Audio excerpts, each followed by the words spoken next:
ಅವರೆಬೇಳೆ ಸೊಪ್ಪು ನೀರು ಅರ್ಧ ಕೆ ಜಿಗಿಂತ ಒಂಚೂರು ಕಮ್ಮಿ ತೊಗೊಂಡಿದ್ದೀವಿ. 1/4 kg ತೊಗೊಂಡಿದ್ದೀವಿ. ಅದನ್ನು ತೊಳೆದು ನೀರಿಗೆ ಹಾಕೋದು. ನೀರಿಗೆ ಹಾಕಿ ಚೆನ್ನಾಗಿ ಬೇಯಿಸೋದು.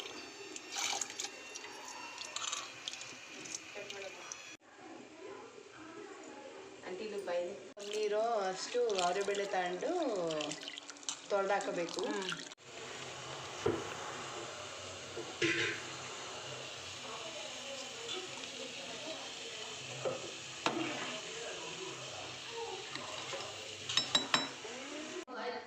ಟೊಮೊಟೊ, ಹಸಿಮೆಣಸಿನ್ಕಾಯಿ, ಕೊತ್ತಂಬರಿ ಸೊಪ್ಪು, ಬೆಳ್ಳುಳ್ಳಿ ಬೇಯಿಸ್ಬಿಟ್ಟು ಉಪ್ಪು ಹಾಕಿ ಮಸಿಬೇಕು. ಎಳೆ ಥರ ಬದನೆಕಾಯಿ ಹಾಕಿ ಇದಕ್ಕೆ ಮಸ್ಕಾಯಿಗೆ ಮಾಡಿದ್ರೆ ಭಾಳ ಟೇಸ್ಟ್ ಕೊಡುತ್ತೆ. ಬೇಯಿಸ್ಬೇಕಲ್ಲ, ಬೇಯಿಸಿ ಟೊಮೊಟೊ ಜೊತೆನೇ ಬೇಳೆ ಜೊತೆನೇ ಹಾಕಿ ಬೇಯಿಸ್ಬೇಕು. ಬೇಕು ಅಂದರೆ, ಬೇಡ ಅಂದರೆ ಹಿಂಗೆ ಅವರು ಮಾಡ್ಬೋದು. ಈ ಸಾಂಬಾರು ಹೆಸರು ಮಸ್ಕಾಯಿ, ಅವರೆಬೇಳೆ ಮಸ್ಕಾಯಿ.